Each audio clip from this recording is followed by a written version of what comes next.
நண்பர்கள் அனைவருக்கும் வணக்கம். இன்னைக்கு நம்ம அந்த வீடியோல வங்கி வாடிக்கையாளர்களுக்கு மிக முக்கியமான புதிய அறிவிப்பு ஒன்று வெளியாகி இருக்கு. ஸோ அதை பத்தி தான் இப்ப நம்ம பார்க்க போறோம். இந்திய ரிசர்வ் வங்கி நிர்ணயித்த விதிமுறைகளின் அடிப்படையில் வங்கி ஒரு நடவடிக்கையை எடுத்துள்ளது.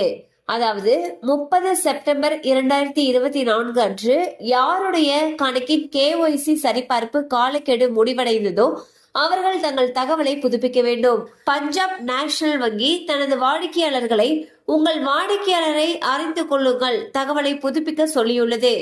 KYC புதுப்பித்தலை எந்த PNB கிளையிலும் அல்லது PNB1 அல்லது இணைய வங்கி சேவைகள் மூலமாகவும் செய்யலாம். வாடிக்கையாளர்கள் தேவையான ஆவணங்களை மின்னஞ்சல் அல்லது அஞ்சல் மூலம் அவர்களுடைய அடிப்படை கிளைக்கு அனுப்பலாம். இந்த காலக்கெடுவானது வரும் 23 ஜனவரி 2025க்குள் KYC புதுப்பிக்க வேண்டும். KYC புதுப்பிக்கப்படாத பட்சத்தில் கணக்குகள் முடக்கப்படலாம் என்று தகவல்கள் தெரிவிக்கின்றன. ஸோ வந்து பாத்தீங்கன்னா ரிசர்வ் பேங்க் ஏற்கனவே சொல்லியிருக்காங்க, ஒவ்வொரு வங்கி வாடிக்கையாளரும் அவங்களுடைய KYC சரிபார்ப்பை முடிக்கணும்னு சொல்லியிருக்காங்க. அந்த வகையில் பஞ்சாப் நேஷனல் வங்கி வந்து பாத்தீங்கன்னா அவங்களுடைய வாடிக்கையாளர்களுக்கு அவங்க KYC புதுப்பிக்காதவங்க உடனே புதுப்பிக்கணும்னு சொல்லியிருக்காங்க. அதற்கான கால அவகாசம் 23 ஜனவரி 2025 சொல்லியிருக்காங்க.